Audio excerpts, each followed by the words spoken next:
Amados, na comunhão da inspiração da palavra de Deus, tem uma parte em meu coração e desejo passar para os irmãos. Tudo do tempo da congregação. Ponto de reflexão: quem orava entre 1985 e 1995? Mudam-se os tempos, os governos e até a consciência coletiva. E às vezes nos deixamos levar pelos novos tempos e nos modernizamos. Falo aqui não da tecnologia essencial que necessitamos no nosso dia a dia, mas das coisas que amortecem e matam a consciência. Mas uma coisa permanece, é a prova de tempo. É imutável, que são as lembranças que Deus colocou em nossos corações. Alguém orou na casa da irmã Exaltina, na freguesia do Ó, na época da Assembleia, quando se reuniam irmãos da Europa e oravam, homens e mulheres consagrados a Deus. Até altas horas da madrugada, alguém viu pessoalmente o Silas testemunhando, o Cabo Borges testemunhando, o Fernando de Bauru testemunhando, o Elmo cabeleireiro do Orlando, da região da freguesia do Ó, da Marinete que profetizava tocando violão, da casa do Washington e da Kelly, onde os irmãos iam orar depois dos cultos gloriosos na Vila Ré. Alguém mais antigo de caminho teve a oportunidade que eu não tive de congregar em Sarapuí dos Antunes, quando o irmão Ezequiel ainda atendia os cultos. Alguém congregou com o Edson do Morro do Índio em Santo Amaro, ou teve a oportunidade de congregar com o Fernando da Vila Remo, quando aquele lugar era o céu aberto. Alguém conheceu o Valtinho, que era companheiro do Edson do Morro do Índio e foi caseiro do Jardim São Bernardo? Quem orou no funeral da sua mãe e Deus ressuscitou ela no meio do funeral? Alguém ouviu falar da irmã Maria Antônia de Votorantim, que tinha o esôfago fechado e não podia se alimentar ou tomar água e vivia pela fé? Alguém ouviu falar do irmão Francisco da Vila Remo, que Deus ressuscitou dentro do necrotério? A enfermeira desmaiou, um paralítico levantou da cadeira de rodas e saiu correndo, chamaram o médico e ele veio e falou: seu Francisco, o que está acontecendo? O senhor está morto. E o irmão respondeu: morto está você no seu pecado. Quem lembra do Getúlio de Araraquara?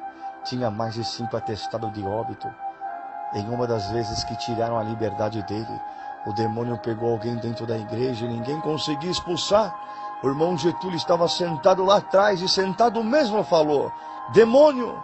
E o espírito parou de manifestar na mesma hora, sendo que ninguém conseguia segurá-lo. O irmão Getúlio, tomado de Deus, sem levantar, pular ou gritar, simplesmente falou: vá embora. O espírito saiu e os mesmos irmãos que haviam acabado de tirar a liberdade do irmão Getúlio devolveram a liberdade na mesma hora. Alguém orou com a irmã Iracema de Jundiaí, ou congregou com o irmão Gilberto do Belforrim, em Perus, que lá de cima do púlpito conversava em línguas com os irmãos que estavam lá embaixo.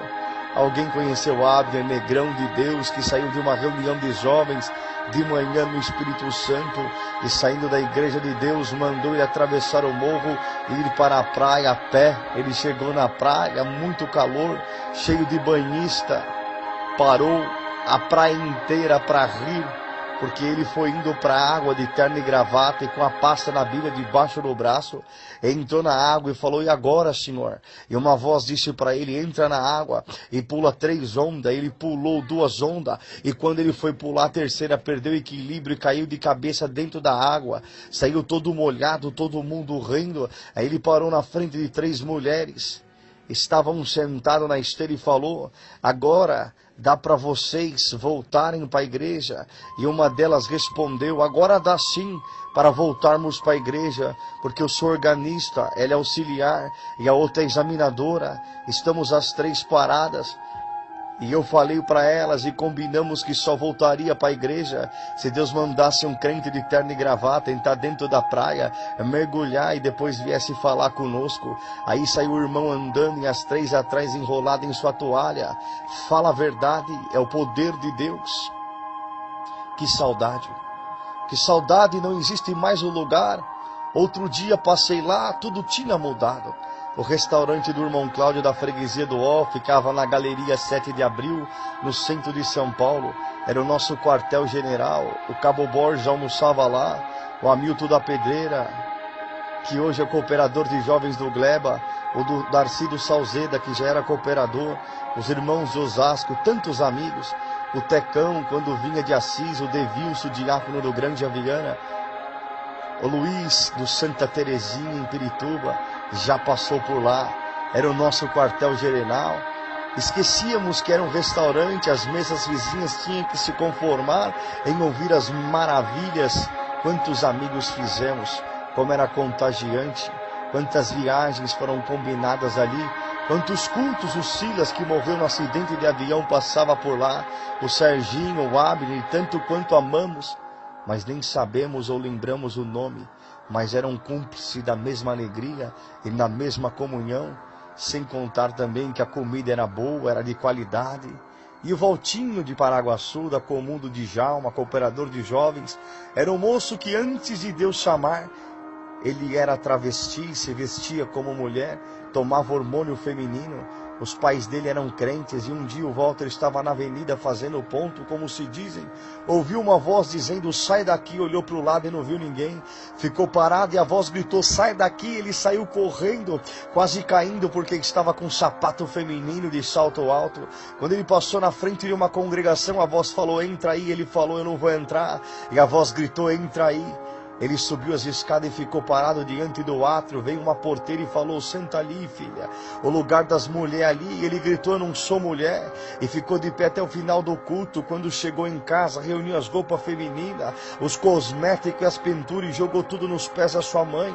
E falou, a partir de hoje não preciso disso, porque você é um servo de Deus. A mãe virou e falou, como você diz que vai ser um servo de Deus com cabelo desse tamanho? Ele respondeu, mãe, Deus começou a obra pelos meus pés e vai terminar pelos meus cabelos. Se batizou quando tinha uma semana de batizado, bateu à noite na porta do quarto dos seus pais e disse, mãe, Deus mandou te avisar para arrumar sua casa, porque dentro de uma semana ele vai vir te recolher. O pai riu e falou, uma semana apenas de batizado e já virou falso profeta. E ele disse, o que Deus me mandou falar, eu falei. Uma semana depois veio o Senhor a recolher sua mãe. O Djalma do Paraguaçu amava ele e dava toda a liberdade. Um dia Deus deu a palavra para o Valtinho. No meio da palavra ele falou, para você saber que é Deus que está aqui, ele vai expulsar um espírito de dentro desta igreja. E na mesma hora uma mulher caiu endemoniada lá atrás. O Valtinho chamou o irmão Djalma. O irmão Djalma subiu no púlpito. O Valtinho foi lá atrás, pôs a mão na cabeça da mulher, expulsou o espírito. Depois voltou o Djalma descendo do púlpito e ele subiu e continuou exortando a mesma palavra, da mesma virtude. Que saudade, meu Deus. Saudade da casa da irmã Antônia, um Marcos nas nossas vidas. A casa da irmã Antônia da Vila Rica, região da freguesia do Ó.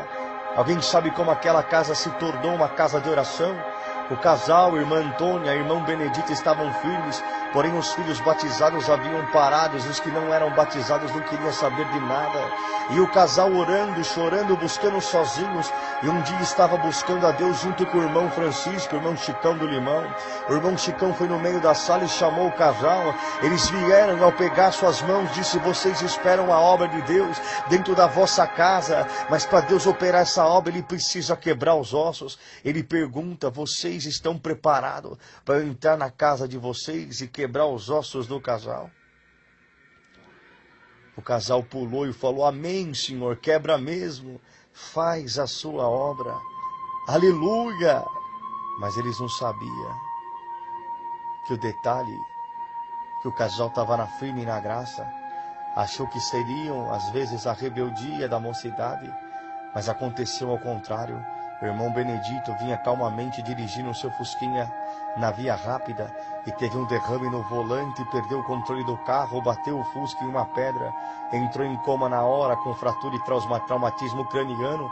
A irmã Antônia quebrou as 2 clavículas, quebrou 6 costelas e 2 costelas perfuraram seus pulmões, ficou os 2 na UTI. O irmão Dito ficou 3 meses em coma. Os médicos disseram que nenhum dos 2 iria viver. Interessante os caminhos de Deus. Deus havia falado na boca do irmão Chicão que ia fazer a obra com a casa, teria que quebrar os ossos, e quebrou mesmo. Sabe o que aconteceu? Os filhos que estavam parados voltou a congregar e viraram crentes do dia para a noite, e os que não eram batizados correram para o batismo das águas. Enfim, no modo de Deus sempre dá certo. Aí parecia que fazia vista grossa, que não percebia que toda noite tinha até 3, 4 orações na casa da irmã Antônia. Vimos o Dito sair do hospital, voltar a tocar seu instrumento, e o terrível ver a mulher toda quebrada, quando tomada de Deus, manifestar o poder da linguagem e da visão que faz com que o rei do inferno fique calado, escondido atrás do seu trono. É lógico que nisso Deus é glorificado, porque sendo nós pó, fracos, arrebentados, ai de nós, se não houvesse o mesmo poder no sangue do justo, para nos justificar e salvar todos os dias. Somos nada, é apenas isso, nada. Mas nada disso reside a glória de Deus, porque o inimigo ousou a desafiá-lo, e Deus não se permitiu colocar a mão nele, autorizou que um anjo lançasse de lá de cima. Aqui na terra, ele mostrou para o adversário porque não aceitou um combate direto com ele. Ora, já está provado mais que a B, que o homem não é nada, e se mesmo não sendo nada, Deus nos deu a graça de pisar na cabeça da serpente. Então, através de nós, Deus está mostrando para o demônio que ele é menos que nada.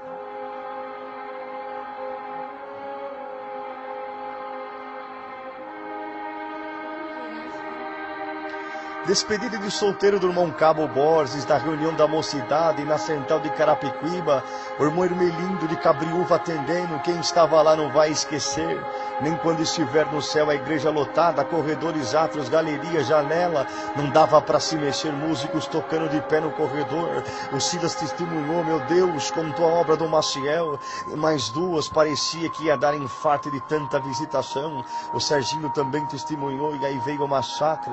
Hermelindo mandando Borges contar tudo, ele contou. A manifestação de Deus em nós era uma mistura de riso, de grito, de choro, de lágrima. Aquilo já era uma amostra do que será no céu. Chegou a hora da palavra, o irmão Hermelindo falava, a mocidade fica na comunhão, porque Deus me revelou a palavra, que eu acho meio estranha para ler numa reunião de mocidade, mas nós vamos fazer o que Deus mandar, vamos fazer a parte que fala do endemoniado de Gadareno. E leu a palavra, quando terminou de ler ficou alguns segundos parado, calado, e falou, mocidade, eu lembrei de uma coisa agora. Uma noite eu estava orando de madrugada, e meu pai que está aqui hoje falou para mim, Hermelindo, um dia eu vou te revelar uma palavra numa reunião de mocidade, e você vai achar que essa palavra é meio estranha, mas pede para a mocidade ficar na comunhão, porque eu vou fazer uma obra. Então, mocidade, a palavra é essa, o endemoniado de Gadareno, e Deus não vai falar muita coisa não, ele já mandou um trator aqui dentro, a mocidade aí em cima da galeria, segura alguém que for cair desde cima, porque hoje vai cair muito espírito nessa igreja, porque a palavra de Deus é essa, demônio, sai da minha igreja agora. Não ouvi mais palavra, mas sim um grito de dentro da igreja, o povo pulando, glorificando, a gente olhava para um lado, olhava para o outro, e os espíritos iam caindo. Teve gente que viu o moço descer as escadarias, se arrastando como cobre, segurava quem podia para não cair da galeria. Mesmo se o Hermelino quisesse pregar, não existia amplificador ou microfone que aguentaria. Então ele só ficava sorrindo, manifestando e mandando beijo para o letreiro em nome do Senhor Jesus. Não aguentávamos mais a presença do Senhor. Hermelindo pediu para vir orar uma menina de 5 anos de idade com voz de anjo, que orou no microfone do púlpito com a sabedoria de um ancião, com o peso de um apóstolo, com o peso de um crente fiel e convertido. Sinceramente, eu acho que nesse culto eu morri e nasci de novo. E essas não dá para esquecer. Então não dá para esquecer. Um dia fui com o Fernando de Bauru, que agora atende que atende agora em Assis, na casa da irmã Abigail da freguesia. Estávamos orando com a família, o dono da casa estava na maior virtude do mundo, glória a Deus, aleluia. Aí Deus tomou o Fernando e falou, glória a Deus, aleluia. Tem crente que parece tatu, anda com a gordura escondida debaixo do casco. Quando o servo de Deus vem orar aqui, o irmão fala, glória a Deus, aleluia. Mas quando o servo de Deus não está aqui, com essa mão você bateu na serva, com esse pé você chutou ela, e com essa boca você blasfemou, de que eu falei na boca dela, e por isso eu te diz, Deus, com essa mão você nunca mais bate em ninguém, com esse pé você nunca mais chuta ninguém, com essa boca nunca mais vai blasfemar. E aconteceu que passou alguns dias, Deus 3 derrames seguidos no irmão, travou a perna, travou o braço, entortou a boca, não conseguia mais falar, só falava sílabas por sílaba. Glória ao nome do Senhor. Depois disso o Fernando ficou com remorso de ver o homem naquela situação e trouxe o irmão Expedito sem contar nada para ver se Deus revogava a sentença na boca dele. Vieram na casa e quando o irmão Expedito passou pelo batente e viu sentado no sofá, olhou para ele e disse, isto que eu te fiz ainda é pouco pelo que você fez com a minha serva. Aí pronto, o homem foi chamado para revogar a sentença, mas deixou uma sentença maior ainda. Aí passou uns dias, o servo de Deus foi internado, estávamos orando na Vila Rica, na casa da irmã Antônia. A irmã Iracema de Tapetininga pregou para a irmã Abigail, aquele que não está aqui Deus não quer mais, e nem o inferno quer, de onde ele está não volta nunca mais. E o servo de Deus já saiu do hospital entubado no algodão, vestido de terno, com as mãos cruzadas e todo enfeitado com cravos de margarida. A irmã Abigail, Deus já recolheu mais os filhos dela. O irmão Claudinei, cooperador de jovens em Santa Amaro. O genro do irmão Zezé, ancião da Vila Castelo. São tudo histórias e feitos que o Senhor fez na nossa vida. São apenas lembranças que ficou marcada na trajetória da nossa história. Lembranças que são saudades, que são revertidas em comunhão e virtude. Para todos esses mártires da graça, mártires do nosso atual, profetas do Senhor que fizeram parte das décadas de 85, 95, muitos deles já não estão mais no nosso meio, mas aqueles que permanecem firmes na comunhão, escondidos, isolados, sentem mesmo esta revelação que estamos sentindo agora. A palavra de Deus revelada com o Espírito Santo.